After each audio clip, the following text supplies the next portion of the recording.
Thanks for joining us from the Ohio AgNet Voice You Know with the News You Trust studio, sponsored by BASF, where you can count on the trusted performance of Levo seed treatment to protect your soybean crop. Powered by Soy Biodiesel, heading down to the Utica office of Farm Credit Mid-America for a monthly update there. And don't forget, for the latest updates on Seed Consultants field days, go to the website to find out a field day near you at seedconsultants.com. USDA officials announced a new initiative on Monday to stop subsidies for solar energy panels that take up farmland. Ag Secretary Brooke Rollins announced the ban by the Trump administration after a Future Farmers of America breakfast at the State Fairgrounds in Lebanon, Tennessee, where she said the federal government will make new grants to bolster Tennessee farming while targeting grants that don't help farmers' production. On social platform X, Rollins said USDA was protecting family farms by rescinding all programs for building solar panels on farmland. Rollins added USDA would no longer fund wind projects on farm ground as well and would end the use of solar panels made in China. Millions of acres of prime farmland is left unusable so Green New Deal subsidized solar panels can be built. This destruction of our farms and prime soil is taking away the future of the next generation of farmers and the future of our country, Rollins said. Today's weather brought to you by Seed Consultants. Simply better performance online at seedconsultants.com. Here's the forecast. The remains of some moisture trying to exit Ohio here this morning. I'm Chief Meteorologist Ryan Martin. Let's take a look at that forecast update. Moisture that started to work through the state yesterday is going to take its own sweet time trying to move south of the Ohio River today, but I think it does it well before midday and noon hours, but still, the clouds are going to be slowly dissipating over the rest of the state. And we should put in a partly to mostly sunny sky for the rest of the week then. The key that you're going to notice as moisture moves away, humidity values drop, and they drop relatively quickly. Today, we're in our transition into the drier air mass, but tomorrow, Friday, Saturday, Sunday, all looking spectacular and very, very comfortable across the Buckeye State. There is a minor frontal boundary trying to work through the Great Lakes region the second part of the weekend. Saturday afternoon, evening, and early Sunday, this front moves through Michigan. I don't think there's any moisture that can hold together and get down this direction, but there will be some cloud cover offshoots. What that boundary does, though, is usher in another round of cooler Canadian air and less humid air. So I think the late Sunday through next week period is going to be quite comfortable and quite pleasant across a large part of Ohio. Temperatures warming a little bit toward the end of the week, but we're looking spectacular here. Very, very nice overall. Next chance at moisture, maybe a few scattered showers over the Labor Day holiday weekend, but that system isn't really developing the way we were seeing a few days ago. There's a chance we miss moisture there, and if that's the case, yesterday's rains were the last we're going to be seeing until we get well into September. I'm meteorologist Ryan Martin. And thanks, Ryan. Let's check in with Dusty. He has a conversation about a new pest identified in Ohio. Joining me, Dr. Horacio Lopez-Nicora. Dr. Lopez-Nicora is our OSU Extension soybean pathologist and nematologist. And Horacio, we have talked in the past about the importance of getting out and really paying attention as we scout our soybean fields. One of those that was of concern, red crown rot. It was in the area but had not been confirmed in Ohio until just recently. And you just had an article in the core newsletter that came out. Tell us a little bit more. Unfortunately, we have detected for the first time now, and it's confirmed in Ohio, the presence of red crown rot. It's a disease that has been for a long time present in the southern part of the United States, but it has been creeping up and showing up in neighboring states like Indiana, Kentucky, Illinois, causing significant yield reduction in areas heavily affected. And indeed, for the past 2 years or more, we have been asking everyone to stay vigilant and to really pay attention for the presence of this disease in Ohio. And as of this past week, we have visited a field and we confirmed the presence of red crown rot in Ohio. It's happening in Delaware specifically, but it doesn't really mean that that's the only place that may have it. The fact that we are reporting it and seeing it in the middle of the state, given that our surrounding states such as Kentucky and Indiana have it, and we're seeing it in the middle of the state, just gives me a little bit of an indication that maybe it may be in many other places, right? So the disease, it shows up very much like SDS. I mean, if you're very familiarized with sudden death syndrome, with those leaves turning yellow with those interveinal chlorosis. The vein of the leaves remain green, but in between the vein, the leaves start to turn yellow, chlorosis, and dying, necrosis, so browning. So most of us are very familiarized to identify and diagnose SDS. It's really hard to tell the difference between these two foliar symptoms. Red front rot produces the same symptomology. And this is one of the reasons I suspect that we may have been missing it in the past years. And going down to the lower part of the stem, that transition of the stem to the root, that soil level area, that's where we will find a lot of the diagnostics evidence that we may be dealing with red front rot. For more information, you can check out the article in the Corn newsletter on OhioAgNet.com or in today's Digital Dale. For the Ohio AgNet, I'm Dusty Sonnenberg. And thanks, Dusty.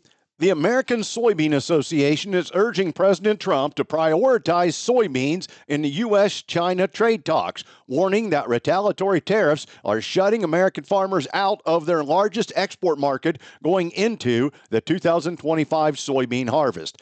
In a letter sent yesterday to the White House, the group called for the removal of Chinese tariffs on U.S. soybeans and commitments for future purchases. ASA also released a white paper outlining the financial consequences of losing long-term market share in China. ASA President Caleb Ragland, a soybean farmer from Kentucky, said in the letter, soybean farmers are under extreme financial stress. Prices continue to drop, and at the same time, our farmers are paying significantly more for inputs and equipment. U.S. soybean farmers cannot survive a prolonged trade dispute with our largest customer. China has historically imported more than 60% of the world's soybean supplies, with the U.S. once serving as its top source. But retaliatory tariffs now make U.S. soybeans 20% more expensive than South American supplies, and China has turned to Brazil, which has expanded production to meet demand. Every day, without an agreement, further erodes U.S. farmers' market share in China, Ragland said. We strongly urge the administration to secure a deal that reopens this vital market for U.S. soybeans. Back with more after this. Attention construction pros. Purple Wave Auction brings quality equipment to your fingertips. Join our bi-weekly online auctions featuring dozers, excavators, loaders, and more. We provide detailed listings, photos, and seller contact info. Inspect online or in person. With our no reserve policy, every item sells to the highest bidder. Visit purplewave.com today and see why informed builders choose Purple Wave. Transparent processes, real deals, your next great purchase awaits. purplewave.com. Did you know that soybeans are the secret sauce behind Ohio's booming poultry farms? Each year, poultry consume a whopping 937 million bushels of soybean meal nationwide. This high-protein powerhouse keeps chickens and turkeys thriving, making Ohio number 2 in egg production and number 9 in turkey farming. From farm to table, soybeans power the farms that feed families. Brought to you by Ohio soybean farmers and their checkoff. Some upcoming dates for your calendar. Ag Revolution and Amazon are collaborating for an exciting field day featuring Fendt and Amazon equipment in South Vienna on Wednesday, August 27th. Lunch will be provided. Please email to rsvp@agrev, that's agrev.com, for all the details. Also, the Ohio Cattlemen's Association is hosting 6 free educational meetings covering topics like grazing management, reproduction, and herd health. Meetings do include dinner and require registration. Visit ohiocattle.org for more information. Again, spell it out, ohiocattle.org for more information. And let's continue our short series on soybean demand with more. Here's Joe Panorwood. Rob Ewalt, our guest. He's a director of the United Soybean Board and a soybean farmer himself. He's actually from Iowa, and we're talking about driving domestic demand. There's quite a list of products out there that are made with ingredients derived from soybeans. Rob, what kind of market potential is out there? Not for only what's currently being used, but what could be derived down the road? To be honest with you, I think it's endless. I mean, wherever you can put petroleum oil in, I mean, we can come in with a product that's sustainable. And, you know, I'm a farmer. I don't really know where this ends, or if it does. I think there's just endless opportunities for the oil products to be moved into everyday uses. You know, a year or two ago, we saw oil carrying 45 to 50% of the value of that soybean when it's only 19% of the bean itself. So that tells you how important that market is to soybean farmers throughout the country. Rob Ewalt, a director of the United Soybean Board, talking about their focus on driving domestic demand for soybean markets. More information at unitedsoybean.org. I'm Joel Norwood reporting. And thanks, Joel. When growers make herbicide applications, they are looking for a clear return on their investment. While that comes primarily in the form of effective weed control, factors such as enhanced convenience and broad compatibility also can weigh heavily when determining return. Growers now have a new tool that helps deliver all three. It's called SuperLock. It is an adjuvant and a new premium adjuvant proprietary to Winfield United.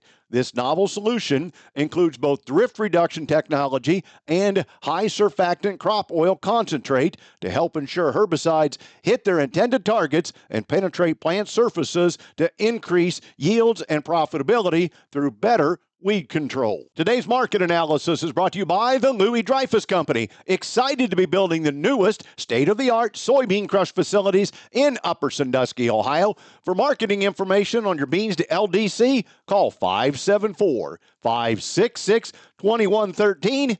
Here's Ryan Martin. Grain markets finishing mostly lower on Tuesday. It was a day of multiple different stories in the marketplace, but we were down basically beginning to end, led in the soy complex by triple-digit losses in soybean oil. Wheat was down on word that ICAR on Monday raised not only their production forecast for Russian wheat, but also they dug in and raised the export number as well. So the lower trade in wheat was not necessarily a big surprise. On the corn and soybean side, day one of the Pro Farmer Crop Tour had Ohio well above the 3-year average. 185.7 was the Monday Ohio number. South Dakota even more above its 3-year average, 174.2. South Dakota's 3-year average, 144.1. On Tuesday, the crop tour moving through parts of Indiana and getting into Iowa and a little bit into Nebraska. Numbers also looking very, very good coming out of those areas. Corn conditions on the crop progress report late Monday were lowered by 1 point to 71% good to excellent. However, that is a normal decline for this time of year as corn moves closer and closer to maturity. Beans were left unchanged at 68% good to excellent, so there's no change on the supply side to the idea that there is an absolutely huge crop coming this way. So yesterday's corn trade down 3 to 4 cents, beans down 6 to 8, and the wheat trading down anywhere from 4 to 6 cents overall. Into other market news, there really wasn't a whole lot of excitement out there. No new export business talked about yesterday, and otherwise the market was just left to digest the Pro Farmer Tour numbers, and those look to continue to bolster the large supply story that is in the marketplace already. I'm Ryan Martin. And thanks, Ryan. Today's market's brought to you by Seed Consultants. Simply better performance online at seedconsultants.com. Overnight at the open, September corn up 1/4 cent at 3.79 3/4. December up 1/2 at 4.03 3/4. March up 1/2 at 4.21 1/4 cent. September beans down 1/4 cent, trading 10.12 3/4. November down 1/2 at 10.33 1/4 cent, and May down 1/2 at $10.81. September wheat down 1/4 cent at 4.98 1/4. December unchanged at 5.21 1/4 cent. In livestock, August cattle, $236.32, closing down 40. October squeaked out 17 cents higher at $231.35. The October lean hogs, the only plus in hogs, up 2 cents at $90.15. December down 47 at 82.97, and February down 45 cents at 85.80. September feeder cattle up $1.50, closing at $352.42. October up $2.05 at $352.30, and November feeder cattle up $2.45, closing $350.77. This is the Ohio AgNet.